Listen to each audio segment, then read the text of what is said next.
Antes de mais nada, quero avisar que o vídeo a seguir não é recomendado para menores de 16 anos, então não reclamem depois, beleza? O capítulo começa com Raybird vindo visitar Sage, pedindo que ele vá com ela até a base da Ordem dos Cavaleiros, mas já adiantando que teria que ser apenas ele. Ou quase, pois também precisava do Kai. Nisso, os dois vão encontrar com o Capitão Shin. Quando Shin pretendia falar algo, Zephyro já pula nele dizendo que fazia muito tempo que eles não se viam. Sage menciona que eles não se viam desde que ela foi trabalhar como atriz AV, o que dá um toque nela e no Shin. Nesse momento ele lembra que ela estava fazendo esse trabalho apenas como parte de uma investigação e quase saiu falando demais. Quando eles pretendiam estender esse assunto, alguém menciona que havia chegado e Shin manda eles entrarem. Isso porque seus soldados haviam trazido Mian, o que anima Shin. Mian nota o Sage por lá e já sai grudando nele por ciúmes da Zephyro, mandando que ela fique longe do Sage. Nisso, Zephyro fica impressionada com o quanto ele é fofa. Mas Shin já adianta que Mian é registrado nos documentos como um garoto, o que impressiona Arachiro, dizendo que aquilo seria uma coisa muito boa, ele ser tão fofa. Mas depois que Shin a encara, ela finge não ter dito nada. Resolvido toda essa bagunça, ele decide começar logo a conversa. Quando Shin pergunta se eles sabem o porquê estavam por lá, Sage começa a se confessar do caso com a atriz de armadura. Shin pergunta se eles haviam dirigido a carruagem sem uma licença e os três se desculpam. Kai imagina que iriam ser presos, o que até anima Mian, acreditando que poderia ficar em uma cela com o Sage. Mas Shin decide oferecer um acordo para o grupo. De novo. Dessa vez, o caso é mais complicado. Ele pergunta ao grupo se eles sabem do que se trata os SAV, e diz que os criadores de SAV não iriam se deixar serem pegos de forma tão simples. Sage até fica relaxado enquanto é revistado pelo Shin, até ele encurralá-lo na parede. Shin menciona que conseguiu arrumar um jeito de receber ajuda do Sage, enquanto o deixa ainda mais tenso pelo quanto o capitão gosta de Kabedon. Mian fica irritado vendo o quantos rivais ele possui, mas isso apenas o deixa mais animado. Sage, tentando se recuperar, pergunta o que ele queria dizer com esse assunto de SAV. Shin menciona que faltava apresentar mais uma pessoa. Nisso, uma garota surge na sala. Sage pergunta quem seria ela, e a garota apenas responde: "Estou excitada". Nisso, o capitão explica que essa garota não é bem uma pessoa, mas sim uma golem, uma imitação perfeita de um ser humano, chamada Êmesis. Ele menciona que fez esse golem de última hora e por isso não conseguiu ensinar tantas palavras para ela. Sage lembra que a última vez que conheceu um golem, ele tinha uma forma bem menos humana, acreditando que tudo depende de como é usado a magia para ser feito. Nisso, ele acredita que a Êmesis pode ter alguma ligação com o poder que selou a magia daquele deus que entrou no corpo da Aru. Ainda assim, Shin explica que eles tinham recebido informações sobre um evento de SAV que irá ocorrer daqui a alguns dias. Nisso, eles teriam como usar esse evento para se livrar de uma grande parte de criadores de SAV. Sage e Kai irão agir como atores, Mian irá agir como a cameraman, Êmesis irá agir como a atriz AV, e a missão deles será invadir esse evento e conseguir evidências de crimes para que possam levar todos os responsáveis do lugar. Enquanto isso, ele lembra que Êmesis continua sendo uma atriz que não tem uma lista grande de frases. Sage ouve esse pedido ficando meio confuso, mas Shin explica que tudo o que precisa seria tirar algumas fotos e levar para eles para que possam agir. Apesar de normalmente não poderem gravar esses SAVs, principalmente sozinhos, eles seriam seguidos por Raybird e um outro ajudante que deixa a Zephyro animada. Esse sujeito é, por incrível que pareça, o Bashka. Esse cara já tá fazendo hora extra. Enfim, acontece que, depois do Kai atropelá-lo na fuga com a atriz de armadura, Raybird conseguiu encontrá-lo preso nos canais de irrigação. O ponto é que, quando ele foi resgatado, Raybird conseguiu encontrar um SAV, o mesmo que ele havia mencionado durante sua estada no Vin Quisland. Ela se lembrou que ele havia comentado disso naquela noite, e quando questionou o Bashka, o cabeça de cavalo já saiu abrindo o bico. Shin explica que também ofereceu um acordo para Bashka. No caso dele, Bashka teria a chance de ser libertado caso arrume um meio para que o grupo entre no local que seria feito a gravação. Apesar de Shin mencionar que ele foi bem cooperativo, Bashka parecia bem mais tenso com aquilo. Ainda assim, o grupo sabia que isso poderia ser bem perigoso, até porque nenhum deles é um guerreiro ou algo assim, Mas Raybird menciona que eles não precisavam se preocupar. Isso porque ela ficaria escondida em uma área por perto para poder invadir quando fosse necessário, impedindo ele de se machucar, já mencionando também que não poderia entrar com o grupo. Shin pede para que eles confiem na Raybird para completar seu plano. Nesse momento, ela se lembra da conversa com Shin, onde ela questiona o porquê precisaria da ajuda do Seiji. Acontece que ela acredita que apenas a informação que recebeu de Bashka seria o suficiente para prender o grupo de SAV, mas Shin pede que ela se acalme. Shin explica que a melhor forma de se livrar desse grupo de criadores seria se pudessem acabar com eles de uma vez, dizendo que não tem sentido atacar eles se não for com um golpe que destrua sua cabeça. Mas Raybird enaltece que Seiji ainda é um simples civil, e poderiam procurar usar membros da organização. Só que Shin a interrompe dizendo que o Seiji seria o homem certo no lugar certo. Nisso, ele enaltece que caso ela trabalhe com o Seiji, ela poderia fazer um excelente trabalho. Do lado de fora da base, Raybird fica preocupada, perguntando se Seiji estava bem em ajudá-la nessa missão. Mas ele menciona que sim, pois seria ainda pior acabar sendo preso de novo. Enquanto Mian começa a ficar divagando sobre o caso do Seiji ser preso, Bashka continua preso, pois ele só será solto para cumprir a missão. Seiji então decide perguntar qual seria o tipo de gravação que eles pretendiam fazer naquele dia, e Raybird explica que o plano seria uma gravação de bukkake, o que deixa eles meio tensos e eu me pergunto se eu precisaria explicar o que é isso. Bom, aparentemente sim, afinal de contas, o Seiji pede para Raybird não ficar falando isso em voz alta, mas ela parece não saber bem do que se trata. Isso porque ela literalmente fica dizendo várias vezes essa palavra, mencionando que um bukkake é um bukkake, e essa palavra é bem normal, e não tem problema acabar falando sobre bukkake. Eu não tô nem zoando, é sério. Raybird menciona que é por causa de pessoas com atitudes criminosas que as pessoas reagem de forma estranha, igual o Seiji. E ele só decide aceitar. Só que depois de tudo isso, a Raybird finalmente admite que não faz ideia do que se trata essa palavra, e o Seiji decide explicar. Basicamente, para não deixar esse vídeo com mais problemas do que o normal, bukkake seria um gênero que vários homens espirram líquidos em uma mulher. Quando Raybird entende, ela começa a ficar bem envergonhada e deixa Seiji encarando ela. Mas como ele encara mais para baixo, isso irrita Mian. Raybird se recompõe mencionando que eles teriam um prazo para sua missão. Seiji começa a se questionar sobre a questão do Mian estar no meio da rua no sol, pois ele é um vampiro.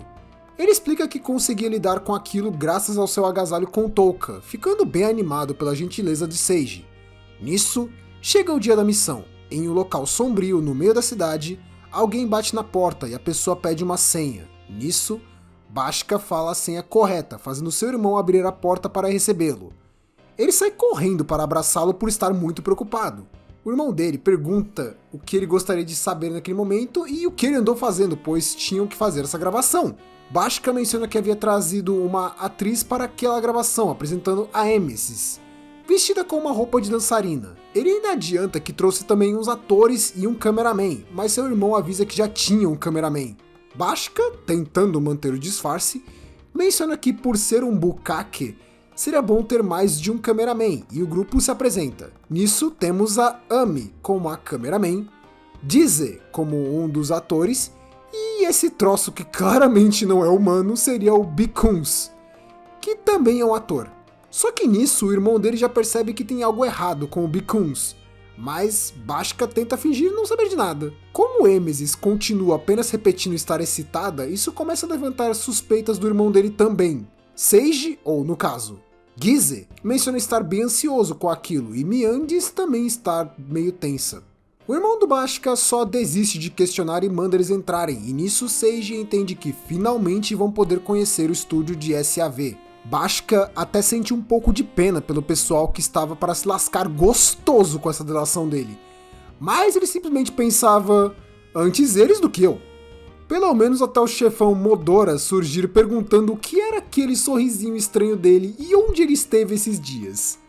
Bashka tenta inventar uma história dizendo que estava atrás de uma atriz para o filme deles, o que parecia não convencer tanto assim Modora. O tigre já demonstra que não caiu na conversa do Bashka e ele já imagina que se ferrou bastante nessa. Enquanto isso, O Goblin já passa os locais para cada um dos membros do grupo, que ficam preocupados se o plano vai funcionar. Quer dizer, menos a Emesis, que só continua dizendo que está excitada. Quando Gize e Bicuns chegam no local onde estão os outros atores, ele fica bem intimidado com aquele bando de gente suspeita encarando ele, imaginando se conseguiria fazer o serviço direito. Só que esse set trouxe mais lembranças ao Seiji da época que começou nesse ramo, pois seu primeiro trabalho foi em uma gravação de Bukkake. Nisso, ele já se lembra do diretor reclamando dele. Ele se lembra de ter ficado com um pouco de medo dos atores naquele caso também, mas depois de um tempo percebeu que não eram assustadores de fato, já imaginando que talvez nesse mundo não seja tão diferente. Nesse momento, ele se lembra do diretor passando as explicações da cena, onde 20 homens iriam contracenar com a atriz e, depois de terminar seu serviço, eles deveriam se mover em silêncio para trás da câmera, enquanto tomavam cuidado para não encostar nela. A atriz comenta para se focarem abaixo do nariz, para não acertarem os olhos dela. Ao mesmo tempo, Seiji fica impressionado por conseguir ver seios tão cedo. Isso porque ele tinha ido nesse estúdio depois de ver o anúncio nas redes sociais para ser um ator de sucos e logo de cara, peitos! O autor deixa uma nota explicando que isso não é tão estranho, pois os meios mais normais para se tornar um ator AV seria começando como um ator de sucos, mas para isso ele precisa ser indicado por alguém da indústria ou se inscrever em vagas anunciadas em sites de produtoras ou redes sociais de diretores. Ele mesmo menciona ter entrado nesse ramo por indicação. Agora, por incrível que pareça, começa a parte até meio complicada de explicar, pois Seiji leva uma bronca do diretor, mas o problema mesmo é como seria gravado aquela cena. Ele manda os atores trabalharem com um instrumento escondido, pois caso fosse mostrado, iriam ter que gastar mais tendo que censurá-los. Ou seja, além de tosco, ainda gastam mais por causa disso. Ok, né?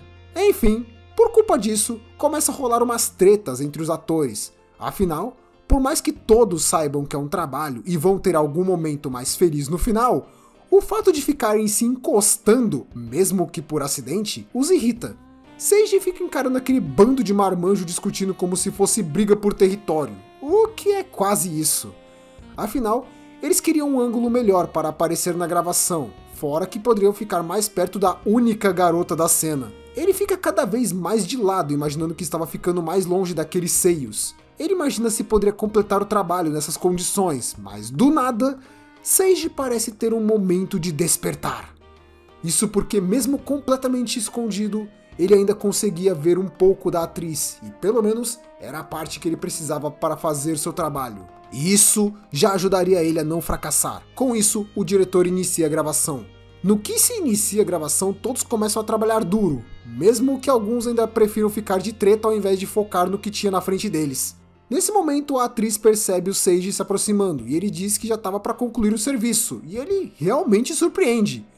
Primeiro, por ter ficado uma cena boa, e segundo, por ter sido tão rápido. Se bem que eu não sei se foi porque ele realmente é precoce, ou se é porque os imbecis ficavam discutindo enquanto ele focava nela. Seiji fica contente lembrando do quanto foi enaltecido por sua atuação naquele dia, apesar de ser mais por ter sido tão rápido. Mas isso é irrelevante, pois graças a isso, ele consegue mais confiança para atuar nesse SAV e faz ele dizer ao Bikun que ele apelida de Ika-kun para se esforçarem. Porém, nesse momento, alguém os observava reconhecendo que eram parte da Ordem dos Cavaleiros. Isso porque Modora havia descoberto a verdade com Bashika, que não conseguiu segurar a língua e denunciou os parceiros dele. Bashika pergunta se isso seria um problema, e pela reação do Modora, parecia que sim. Nesse momento, Modora se demonstra bem pistola com isso, dizendo que iria deixar a punição do Bashika para depois, pois primeiro iria ter que se livrar dos invasores da Ordem. Apesar do Bashika planejar algo mais puxado para uma surra ou algo assim, Modora tem planos mais sérios. A ideia dele é fazê-los trabalhar de graça e depois editar a gravação deles para que jamais possam voltar a atuar em um AV novamente. Provavelmente o plano seria dar a entender que eles tenham forçado a atriz na atuação. Ao observar as garotas, no plural porque ele não sabe que se tratava apenas de uma garota nesse grupo, Ele considera que podem fazê-las se tornarem atrizes de SAV e manda Bashka ficar de olho na entrada para garantir que ninguém entre ou saia. Depois disso, Modora se aproxima do grupo enquanto Ami entrega água para Gizeh, mas no que ele se apresenta, os dois o reconhecem. Kai vira para o Seiji mencionando ser o mesmo cara do beco de quando conheceram o Mian, mas ele não sabe bem como reagir, afinal, ele suspeitava que poderia ser que fossem se encontrar, só não achava que ele fosse ser logo o diretor. Modora, acreditando não ter sido descoberto ainda, tenta manter a pose e conversa com a Nemesis, que continua suas frases programadas. Nisso, quando Ami tira a máscara dela e pede que ela mostre os seios, ela diz que estava para terminar, o que surpreende o Modora. Acho que precisavam dar mais frases para ela. Nesse momento ele menciona que esse dia de gravação seria de bukkake e manda os atores irem logo para gravar, o que deixa todo mundo animado. Essa atitude do diretor perturba o Seiji, pois ele percebe que ele não falou nada sobre não tocá-la ou qualquer outra coisa, e isso poderia ser perigoso para ela. Afinal, eram muitos indo para cima dela. Ele dispara como um torpedo para cima da Nemesis pretendendo protegê-la, imaginando que esse tipo de atitude, mesmo para um diretor AV que esteja preocupado com o serviço final, ainda é imperdoável. O plano dele acaba sendo terminar o serviço logo e com isso começar a ditar o ritmo dos outros, para que não fiquem muito tempo em cima da Nemesis. Os outros acabam se surpreendendo com o trabalho dele e Seiji já chama o Kai para acompanhá-lo. Kai acaba seguindo o pedido de Seiji e já termina também. Com isso, os outros que estavam completamente eufóricos começam a se controlar e decidem ir com mais calma, mas planejando terminar logo também. Nisso temos uma nota do autor mencionando que as gravações de AV são um trabalho em grupo e, às vezes, os atores mais experientes precisam compensar os descuidos cometidos pelos diretores. Só que nisso, Seiji percebe que tinha algo errado nisso tudo. Isso porque, mesmo depois de terem sujado ela 2 vezes, Nemesis estava limpa. Nisso, ele percebe que quando o terceiro surge e faz seu trabalho, ela acaba se sujando, mas logo em seguida está completamente limpa de novo. Acontece que Nemesis estava absorvendo cada gota que jogavam nela. Isso porque ela é uma golem. Ou seja, Nemesis é um ser feito de terra e aparentemente terra de diatomáceas. Mas aí você me pergunta, o que diabos é isso? Bem, a explicação é meio longa, por isso vou resumir para a parte importante. Terra de diatomáceas é uma terra feita de restos de um tipo específico de algas que, além de muitas outras propriedades, possui a capacidade de absorver 4 vezes o seu peso em água. Ou seja, se ela tiver uns 50 quilos, então ela pode absorver o equivalente a uns 200 quilos de água. E sim, eu tive que pesquisar isso. Voltando, como a Nemesis estava praticamente absorvendo todo o líquido que atingia ela, o pessoal começa a estranhar, ainda mais quando seu repertório de frases é tão limitado. Seiji percebe que isso poderia dar muito errado, isso porque o bukkake não se trata apenas de sujar a garota com leite, mas sim uma arte tecida pela entrega total dos atores e da própria atriz. Pelo menos é o que ele diz. Ele ainda se lembra do como a atriz foi sabendo conduzir para chamar cada vez mais atenção conforme os atores completavam seu serviço para tornar o trabalho cada vez melhor. Naquela vez, após a gravação, um dos assistentes se aproxima dela para ajudá-la a se limpar, dizendo que bukkake é bem difícil. Mas ela menciona que, apesar de ser difícil, ela se esforça bastante para que possa parecer bem sexy, pois ficaria chateada se as pessoas não achassem que ela foi erótica o suficiente. Seiji percebe que os profissionais realmente mandam muito bem nesse ramo, apesar de que ela parecia estar bem feliz com o estado final. Ainda assim, esse é um motivo a mais do porquê ele se empenha tanto para que tudo dê certo. Mas nesse momento, ele se lembra que a ideia não seria exatamente dar certo esse filme, afinal, aquilo era um SAV, ou seja, um AV que não seguia as leis da Guilda das Atrizes e poderia ser considerado ilegal. Só que, ainda assim, seu orgulho como ator parecia estar falando mais alto e ele tem uma ideia. Seiji comenta algo com o Kai pedindo sua ajuda em um plano. O plano acaba sendo fazer o Kai usar seus tentáculos para fingir ser o membro dos atores, ao mesmo tempo que ele se hidratava bastante para completar a missão. Com tudo no lugar, Kai dispara vários jatos de água sobre a Nemesis, fingindo ser outra coisa, para que dessa forma ela pudesse ficar bem molhada sem absorver tudo de cara. Seiji apelidou esse plano de Operação Usar os Tentáculos do Kai no lugar do membro para soltar uma grande quantidade de fluidos. Isso porque ele acredita que não poderia deixar um AV terminar sem cumprir seu objetivo. Ele fica preocupado com o Kai expelindo tanta coisa, mas seu parceiro diz que estava tudo bem, pois ele tinha água para ajudar. Seiji reconhece que seu plano funcionou, pois mesmo com uma absorção tão forte, Emesis não conseguia lidar com tanta água, ou pelo menos era o que ele achava. Isso porque depois de receber tanta água, Emesis começou a crescer muito. Seiji fica encarando ela, imaginando se isso ocorreu porque ela absorveu muita água, e nisso temos um momento de alguns minutos atrás na base da Ordem dos Cavaleiros, onde Refiro e Hachiro estão conversando. Refiro pergunta o porquê sua amiga não contou os detalhes envolvendo a Emesis para o Seiji, afinal, foi ela quem havia criado aquela golem, e Hachiro diz que talvez tenha sido por precaução. Hachiro menciona que o Seiji tem um cheiro curioso, o que deixa Refiro curiosa se ela estava falando de alguma sacanagem. Mas Hachiro cria ainda mais mistério mencionando que deveria estar quase na hora. Ela apenas diz que estava prestes a estragar todo o set de gravações de SAV, enquanto mostrava uma forma de brilho que ela meio que destrói. De volta ao set, Kai nota que havia algo brilhando. Isso porque Emesis começou a brilhar intensamente enquanto continuava a repetir suas frases, mas uma em específico, que seria que ela estava para explodir. O problema é que eles perceberam que não era um modo de falar, pois ela começa a rachar enquanto se prepara para explodir de fato. Emesis explode jogando todo o líquido que acumulou em todos ao redor, e quando eu digo todo o líquido, eu quero dizer todo mesmo. Depois disso, ela parece ressurgir em uma forma menor. Nesse momento, Raybird invade o local preparada para prender todos.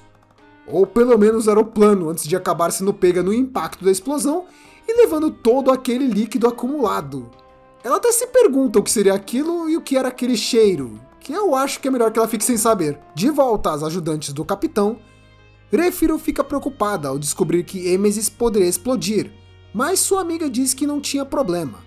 Acontece que Emesis possui a habilidade de se regenerar quantas vezes for necessário, desde que seu núcleo não seja destruído, e nisso ela diz que só precisavam esperar ela voltar. Enquanto isso, na entrada do local, Bashka é confrontado pelo seu irmão por ter deixado a Ordem dos Cavaleiros entrar, mas ele diz que estava tudo bem. Apesar de ter um acordo com a Ordem, ele sabe que seu irmão não estava nesse acordo, então ele poderia ser preso e por isso decide fugir com ele daquele set antes que fossem pegos, dizendo que iriam largar essa de SAV e procurar algo mais fácil na próxima. Raybird percebe que teria dificuldade para prender tanta gente, ainda mais por causa de toda aquela gosma que estava espalhada. Ela até tenta chamar o grupo do Seiji para poder serem resgatados, mas nisso ela nota que teria problemas maiores. Modora parte para cima de Raybird, fazendo ela precisar se proteger com sua espada. Ele demonstra a reconhecer, a chamando de vice-comandante, mas ela também reconhece Modora. Ele se demonstra bem honrado por ser reconhecido pela Raybird, que fica impressionada que iria conseguir enfrentar ele em um lugar como aquele. Nisso, inicia uma batalha entre os dois. Só que o foco volta para o Seiji, que aparentemente foi sequestrado no meio da confusão, e ao acordar nota que Mian e Kai foram levados juntos. Voltando para Raybird, ela demonstra estar com problemas para lidar com Modora, que diz que as habilidades dela não são tão impressionantes quanto dizem. Ela menciona que estava tendo problemas por causa do tal líquido misterioso que havia coberto ela. Modora pergunta se ela não tinha entendido ainda, e nisso ele explica do que se trata esse líquido e o porquê ela estava coberta disso. Apesar de achar que ela só iria ficar pistola, Raybird apenas fica envergonhada e se cobrindo, não sei pelo quê, dizendo que já deu por hoje. Modora perde completamente o ânimo para lutar e decide ir embora enquanto Raybird continua se encolhendo. Um dos cavaleiros entrega um lenço para que ela se limpe, enquanto explica que conseguiram prender boa parte dos atores que estavam por lá. Porém, Seiji e seu grupo desapareceram e Modora conseguiu escapar. Ele ainda pede desculpas pelo que houve, mas Raybird menciona que foi mais culpa dela por ter cometido um erro. Nisso ela decide que o foco seria resgatar Seiji, que no momento não faz ideia de onde foi parar. Enquanto ele tenta se levantar e descobrir sobre seus parceiros, alguém começa a falar com ele. Essa pessoa é Shin. uma semi-humana produtora de SAV. Shin explica que uma forma melhor de se considerar seria como a chefe da produção de SAV. Nisso, Seiji percebe onde ele foi se meter. Ela menciona que eles deram muito trabalho para ela e iria fazê-los assumir a responsabilidade, já chamando seus servos. Eles pegam o trio e Shin explica que eles foram os sujeitos que levaram os três para aquele lugar, dizendo que poderiam se divertir com o grupo, mas Seiji já se impõe, mandando que eles não encostem no Kai ou no Mian, o que parece animar um pouco a Shin. Seiji reclama com Shin dizendo todos os detalhes dos SAVs, como por exemplo que eles não se preocupam com o bem-estar ou segurança das atrizes, mas isso parece afetar a Shin. Depois disso, ela decide ouvir a história e entende que tem a ver com o Modora. Nesse momento, ela pede para que eles peguem leve com o Modora, pois ele nunca teve muita vocação para ser um diretor, afinal, ele era um ator AV, pelo menos até ele ser expulso da indústria. Apesar do Seiji perguntar o que houve, Shin diz que não precisa explicar tudo para ele, mas ela também entende que Seiji não era daquela cidade. Ele afirma que de fato não é, enquanto ainda mantém escondido que nem mesmo é daquele mundo. Shin entende que é por isso que ele conseguia viver tranquilo como um ator AV naquela cidade, o que deixa Seiji confuso. Nisso, Shin explica que ela já foi uma atriz AV, perguntando se ele havia encontrado alguma como ela antes. Seiji menciona que ela possui um belo corpo e que acha Shin bem bonita, e que não é tão diferente das outras que ele conheceu. Isso acaba desestabilizando um pouco a Shin, já que ela não esperava ser tão elogiada. Mas já adianta que existem outras garotas de raças ainda menos humanas. Ela, na verdade, é uma das mais apresentáveis. Acontece que atores serem homem-fera, como Modora ou Bashka, é aceitável. Porém, isso não acontece com as atrizes. Ela ainda pergunta se não achou até conveniente que todas as atrizes da cidade sejam tão bonitas. Seiji começa a se lembrar de todas as atrizes que ele trabalhou e reconhece que ela tinha razão. Shin menciona que isso acontece por culpa de um alguém que controla as coisas para que ele pense exatamente isso. Só que Seiji diz que é ótimo que existam vários tipos de atrizes. Shin explica que essas atrizes, que não são tão humanas, são vistas como atrizes para conteúdo de nicho, e por culpa disso, sempre vinha alguém para dizer que elas só poderiam trabalhar nesses nichos. Seiji tenta explicar que ainda teriam as pessoas da mesma raça que iriam assistir os AVs delas. Porém, Shin explica que os casos de AV de nicho faz com que o pessoal se apegue ao gênero e não à atriz. Isso não ajuda suas vendas. Nisso, ela termina sua história falando que os AV são um negócio, e por isso as atrizes que não vendem acabam abandonando a indústria. Nesse momento, temos uma nota do autor explicando que dizem possuir cerca de 2.000 atrizes AV ativas por ano. Porém, mais da metade se aposenta poucos anos depois. Entre as várias razões para isso, uma delas é o mercado saturado, pois isso faz elas não receberem tantas propostas de trabalho, dizendo que, mesmo que sejam muito bonitas, ainda podem ficar sem trabalho. Shin explica que, mesmo não sendo o caminho mais glorioso, ela deseja construir uma forma de trabalho onde qualquer atriz possa se sentir à vontade. Esse seria o seu desejo com os SAV.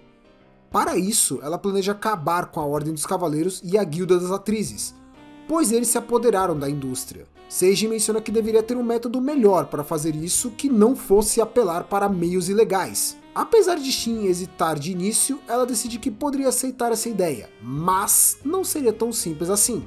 Ela desafia Seiji para uma disputa, onde caso ele vencesse, ela faria qualquer coisa que ele dissesse. O plano da Shin é um desafio onde o Seiji deveria fazer um filme AV que possa satisfazê-la. Nisso, ela poderia aproveitar que a cameraman e sua equipe estavam por lá já. Seiji fica impressionado que ela saiba o nome dele, mas Shin explica que ela o conhece pois já viu seus trabalhos, mostrando que ela tinha a gravação do primeiro filme dele com a Katia. Mian fica revoltado com as atitudes da Shin, imaginando que ela está interessada no Seiji. Enquanto isso, ela explica que sabe que o Seiji manda bem no seu trabalho, e por isso acredita que possa render um ótimo filme com uma semi-humana. Mian se irrita e se mete no meio dos dois, dizendo que eles não poderiam confiar em uma vilã como ela, apesar de que estava mais pensando que a Shin estava quase beijando ele. Seiji entende que Mian está certo, mas como Shin parecia bem sincera quando explicou sobre os filmes e as atrizes, Seiji diz que gostaria de aceitar o desafio, pois ela acreditou que ele poderia fazer um filme de sucesso com uma semi-humana. Seiji aceita a disputa, já dizendo que seu pedido, caso vença, é que ela pare de produzir os SAV. Shin começa a rir, dizendo que era um sujeito interessante e manda seus parceiros prepararem tudo para a gravação. Seiji fica até assustado, mas ela menciona que não tinha tempo a perder. Com isso resolvido, eles soltam o Mian e ele fica responsável pela câmera, e Seiji se lembra que tinham os dados sobre o lugar e a gravação do SAV com a Emesis, o que chama a atenção de Shin. Ela menciona que já tinha pegado a gravação, mas como era tudo só a cara do Seiji, ela iria deixar isso pra lá. Seiji pergunta por que diabos tudo que o Mian gravou foi a cara dele, e Mian explica que achou o Seiji tão bonito de óculos que não conseguiu focar em mais nada. Depois disso, Seiji fica encarando a cama sendo colocada, imaginando como iria funcionar agora.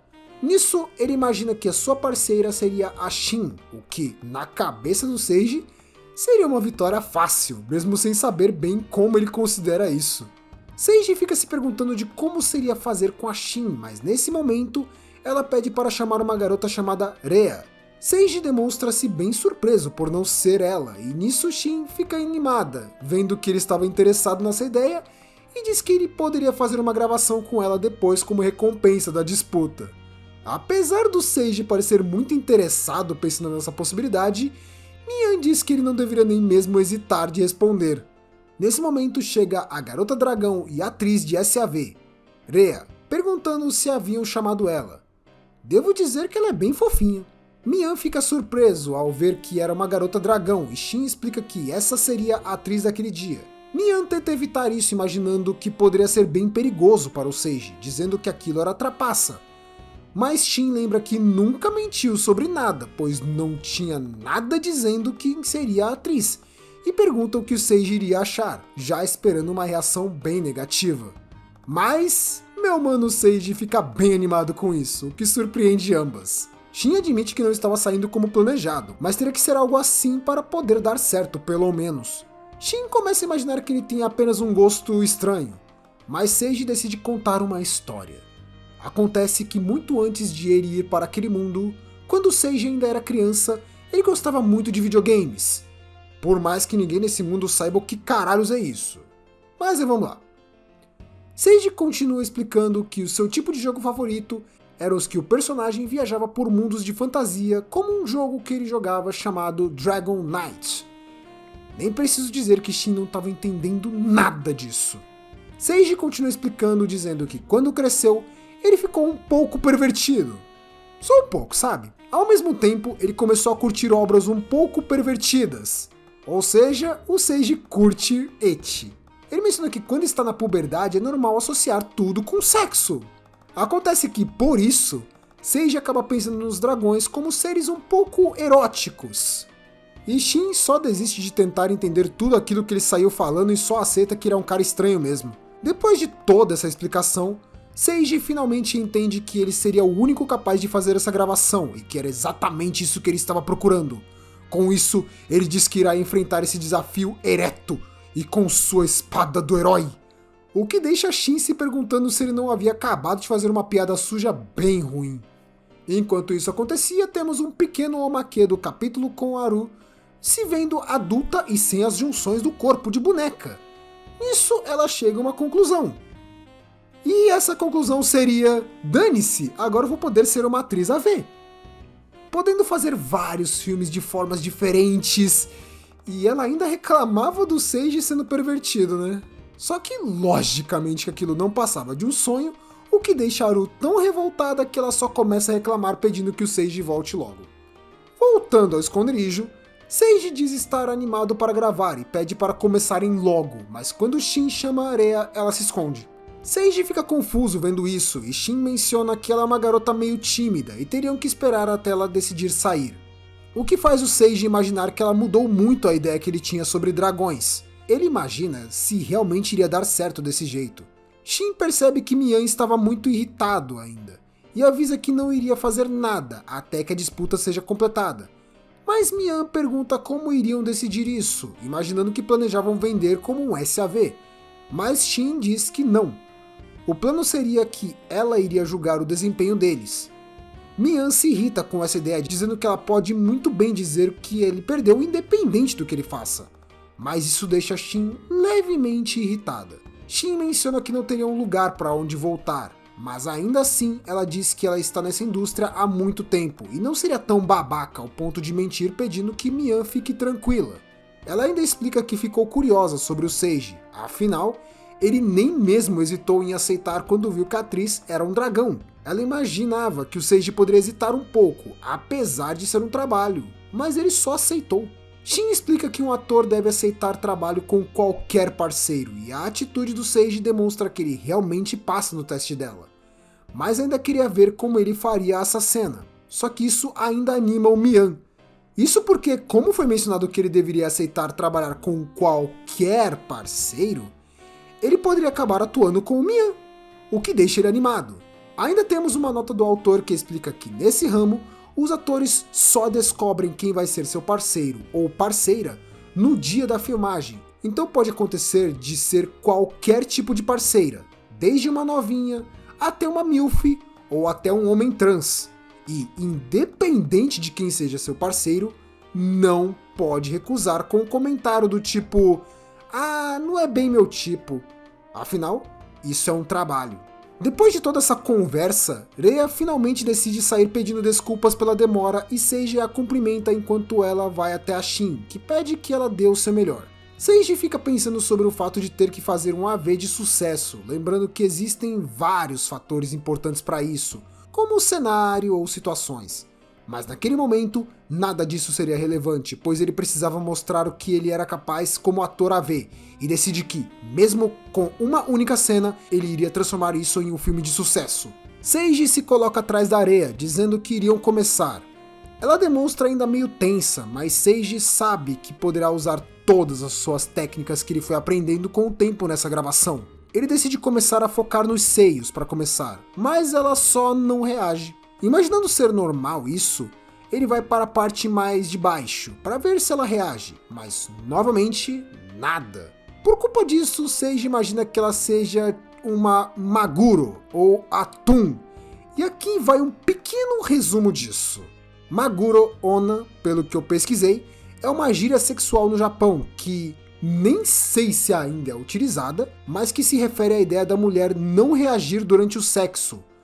Ou seja, basicamente como se fosse um peixe morto, ou imóvel praticamente. O importante é que esse não é bem o caso. Acontece que a Rhea é uma dragoa, e Seiji acredita que isso torna mais difícil de ver as reações dela.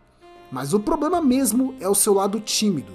Isso porque Rhea estava se esforçando o máximo possível para não reagir por estar com vergonha. Seiji imagina que pode fracassar logo de começo nesse desafio, mas ele lembra que isso não é algo tão incomum nos sets, e disso ele lembra de um caso comum, uma gravação com uma atriz novata que não estava acostumada. Ele havia visto uma atriz novata no seu primeiro dia de gravação e ele lembra que o parceiro dela seria o Enjo-san. Seiji fica tentando observar pela porta, pois queria aprender mais. Só que o diretor acredita que ele não passa de um tarado e acaba dando uma bronca nele e chama a atenção do Enjo-san. Apesar do diretor mencionar que o Seiji estava espiando, o Enjo apenas manda que ele entre na sala, mas não atrapalhe. Isso porque ele entende que se um novato queria aprender mais sobre o assunto, ele, como um veterano, deveria aceitar ensinar algumas coisas para ele, e manda que o Seiji observe bem a sua performance. Quando começa a gravação, o Seiji se impressiona, pois a atriz se solta bastante. Ele lembra que essa era a primeira vez dela no set e que ela estava bem nervosa antes de começar, mas naquele momento ela estava aproveitando bastante a cena, entendendo que isso sim é a atuação de um grande ator. Ele decide usar as coisas que aprendeu com Enjo-senpai e nisso ele pede para que parem a gravação por um momento, o que deixa todo mundo confuso. Seiji diz que vestiu sua cueca do avesso e precisava arrumar, mas nisso ele pede para que o Kai comece a rir de forma bem exagerada. Apesar de não entender, ele acaba aceitando. Kai começa a fazer piadas sobre a cueca do Seiji e Mian acha ele bem fofo nessa atuação. Mas Shin se irrita com isso, mandando que ele volte logo. Seiji mantém a piada, mandando ela pedir desculpas por estar discriminando a sua cueca. Mas nisso, Rhea começa a dar uma leve risada. Seiji pede desculpas para Areia, dizendo que ela viu um lado estranho dele, e ela pede desculpas por ter rido dele.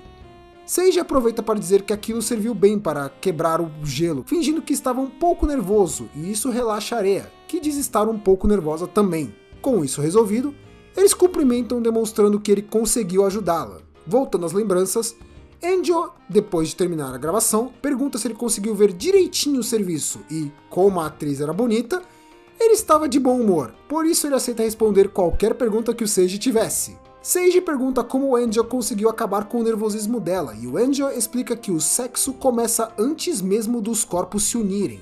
Ele menciona que o sexo inclui também a criação do clima que leva até ele. Como aquilo seria parte do seu trabalho, os atores precisam arrumar um jeito de criar esse clima, pois, caso contrário, mesmo que não fosse a primeira vez dela, ainda ficaria nervosa, por causa do clima pesado do set, e a atriz parecia ter gostado tanto que só conseguia concordar enquanto abraçava o ator. De volta ao presente, Seiji começa a conversar com a Areia, pedindo para começarem, sabendo que conseguiu aliviar o clima do set e a Areia responde mais calma. Com isso eles podem voltar às gravações, e Seiji começa segurando os seios dela e pergunta se ela gosta disso e onde ela gosta mais, sempre esperando uma resposta dela. Ele continua indo devagar e sempre pedindo a opinião dela se estava bom ou não. Rhea até pede que ele vá com mais vontade. Shin começa a se desanimar com a ideia do AV, pois ele era tão cuidadoso que provavelmente seria um fracasso. Pelo menos até a Rhea soltar um gemido bem alto. Tão alto que ela até fica envergonhada. Shin fica impressionada com aquilo, pois a Areia não tinha o costume de dar um grito tão alto. Seiji menciona que ela foi bem fofa, e nisso ele lembra de mais uma dica do Angel. Acontece que o plano do Angel era conversar bastante com a atriz, só que o Seiji fica confuso, pois isso poderia ser prejudicial, já que o público pode ficar irritado.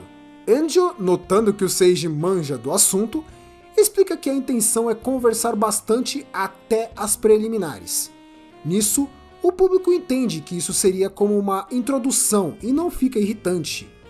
Ele explica que a comunicação é importante até no sexo casual, ainda mais na sua primeira vez com sua parceira. Além da comunicação corporal, ele tem que usar a comunicação verbal, onde ele menciona o que pretende fazer.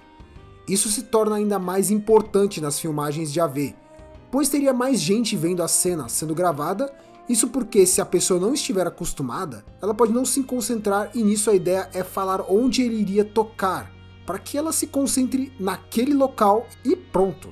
Seiji percebe que as dicas de Angel Senpai foram excelentes, afinal, uma dragoa ou humana, ela ainda é uma garota, e nisso essas dicas funcionam em ambos os casos. Só que nesse momento ele percebe que ela estava fazendo alguma coisa. Ele fica meio confuso e Rhea explica que, como ele havia feito tanto por ela, ela decidiu retribuir fazendo algo por ele. Nisso, ele pede que ela use a boca. E acho que deu pra entender. Rhea fica um pouco preocupada, mas não tanto quanto Shin, afinal, ela se lembra que por Rhea ser uma dragoa, meio que o membro do Seiji não iria durar muito tempo intacto se ela fizesse isso. Seiji mostra sua língua e pergunta se ela consegue enrolar a língua.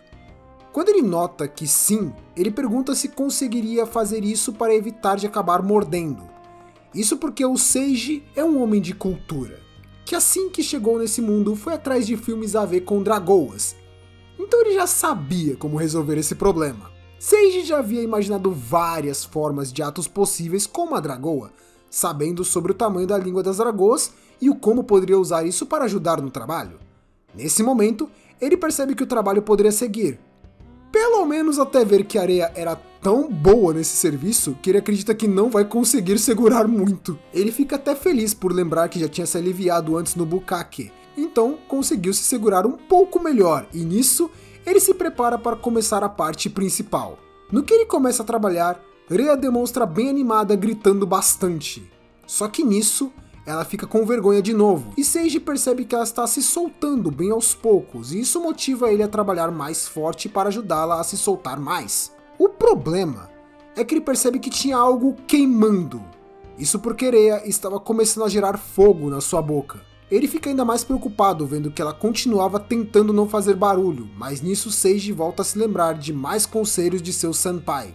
O conselho dessa vez era que ele precisa fazer a garota se sentir segura. Afinal, A menos que seja uma atriz experiente, ela seria uma garota prestes a gravar suas cenas com um completo desconhecido na frente de outras pessoas. A atriz menciona que já havia visto o Angel em vídeos e na TV, e por isso acredita que conseguiu se sentir mais segura com ele. Apesar de que parece que não foi só isso. Angel aproveita para demonstrar melhor ainda o seu serviço, dizendo que não existe essa de ser cuidadoso demais. Isso porque, dependendo da garota, do lugar e da situação, a definição de segurança para ela pode mudar muito. Seiji entende que a conversa entre ator e atriz é muito importante nessas filmagens. Angel Senpai menciona que, independente se for na vida pessoal ou nas gravações, entender esses detalhes que foi explicado é muito importante para fazer algo bom nessas horas. Seiji agradece os conselhos de seu senpai enquanto ele diz que precisa ir embora, pois tinha outro trabalho para fazer. Eu só me pergunto se esse trabalho também seria gravado. Mas antes de ir embora, Angel deixa um último conselho: não faça sexo entediante. No fim, parece que ele realmente pretendia fazer uma sessão com a atriz sem as câmeras mesmo, já que o diretor pede para ele não levá-la embora. Voltando, Seiji entende que precisava fazer Rhea se sentir segura e começa a se perguntar o que seria segurança para ela naquele momento. Ele coloca a Rhea encostada na parede para continuar trabalhando. Nesse momento, Seiji tinha entendido que Rhea não é exatamente igual às outras garotas mesmo. Isso porque tinha um pequeno detalhe sobre dragões que poderia ser complicado e ela sabia disso.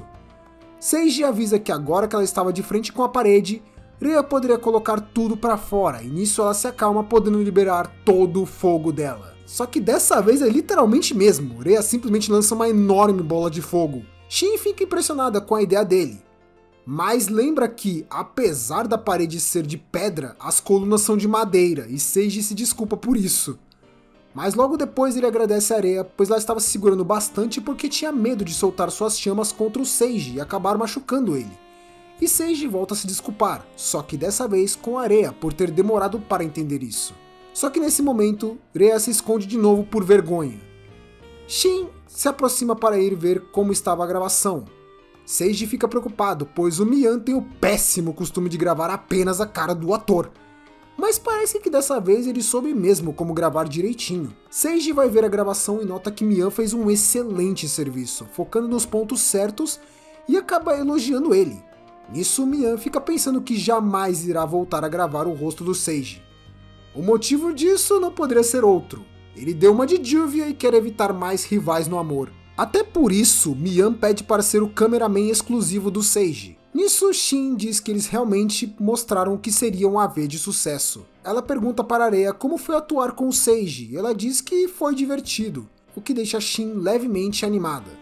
Nisso, ela diz que iria dar o seu julgamento final, onde o destino de um deles seria decidido. Shin avisa que, caso o AV dele seja aprovado, iria desistir dos SAV para sempre, mas se ela não aprovar, eles seriam punidos. Porém, seus parceiros pedem que ela reconsidere essa ideia de poder desistir dos SAV. Shin explica que Seiji estava arriscando a própria vida nesse desafio e ela não poderia hesitar. Só que Seiji finalmente entende o que a tal punição poderia significar, apesar de que ele meio que já tinha uma ideia. Quanto mais o momento do julgamento se aproximava, mais ele ficava tenso. O julgamento dela inclui perguntar aos seus parceiros se eles comprariam aquele AV, e um dos parceiros dela diz que sim. Mas quando o outro lembra que se ela perder iriam parar de fazer esse AV, ele finge que não. Mas Shin menciona que eles não precisavam mentir e que ela mesma também compraria aquele AV. Com isso, Shin chama o Seiji e menciona que ele venceu o desafio. O grupo comemora a vitória enquanto ele fica sem saber o que dizer. Apesar dos monstros ficarem ressentidos, ela diz que um desafio é um desafio e como ele conseguiu fazer uma gravação que convenceu pelo menos 2 deles a comprar, fica difícil de dizer que ele não venceu. Nisso, Shin diz para Rhea que estava na hora de parar, o que a deixa bem triste. Seiji se manifesta dizendo que eles não precisavam desistir do seu trabalho apenas porque não poderiam fazer esse AV. Shin lembra que os AVs que não vendem não servem para os negócios, mas Seiji só não liga. Isso porque ele acredita que deveria poder ter esses filmes de nichos, pois ele gosta de AVs com dragoas, e pergunta se a Rhea realmente só pode trabalhar se for com SAV. Ele diz que quer poder ver mais AVs de dragoas. Mas os parceiros da Shin percebem que, apesar de ser bem intencionado, parece muito mais um pervertido. Nisso, Rhea se manifesta dizendo que a Shin não é uma pessoa má. Ela explica que, por culpa de não conseguir controlar suas chamas durante as gravações, ela não consegue atuar em AVs normais, e começa a se culpar por isso. Nisso ele se lembra que a Shin havia explicado que o Modora era um ator AV, pelo menos até ser expulso da indústria. Com isso, Seiji entende que a Shin protege as atrizes e atores que não conseguiam trabalhar em AVs normais, e apenas isso. Ela ainda menciona que, se a raça é diferente, a constituição física e o senso comum também são, e nisso quando algo acontece, já é tarde demais. Shin pede desculpas para Rhea, dizendo que talvez seus meios fossem errados e pergunta ao Seiji se a Rhea e as outras atrizes poderiam voltar a atuar em AVs convencionais, e o Seiji confirma que sim, pois com a fofura da Rhea, com certeza daria tudo certo, e ele iria ajudar no que pudesse. Além disso, Seiji menciona que tem atores que aguentam ser um pouco queimados, meio que imaginando o Bifuton, que parece que não ficaria feliz em virar um leitão assado gigante. Shin diz que ele parecia bem otimista, mas como ela perdeu, não tinha muito o que fazer além de confiar nas palavras dele. Vendo que a Rhea estava muito preocupada, Shin menciona que iria precisar de um tempo para falar com as outras atrizes, mas assim que resolvesse isso, iria se apresentar para a Ordem dos Cavaleiros para assumir os seus crimes e, quando pudesse voltar, eles iriam voltar à ativa com AVs normais. Shin se despede deles e menciona ao Seiji que deixaria a Rhea sobre os cuidados dele. Ela explica que, como aquela cidade trata as atrizes como idols praticamente, ela pretendia voltar à ativa naquela mesma cidade, o que só deixa Seiji ainda mais confuso. Isso porque ele finalmente entendeu que aquele tratamento da Katia não é algo comum nesse mundo, mas sim algo mais exclusivo daquela cidade. Shin avisa onde está a saída, explicando que a Raybird deve estar procurando por eles ainda, e Seiji vai indo embora, mas nesse momento ele não percebe que Emesis, que ainda estava em sua forma minúscula, observava tudo o que estava acontecendo. De volta à base da Ordem, Hachiro explica qual seria o relatório de Emesis, e Shin diz que não era bem o que ele esperava, mas ainda imaginou que poderia contar com o Seiji para resolver as coisas, enquanto Ráfiro diz que eles são realmente incríveis.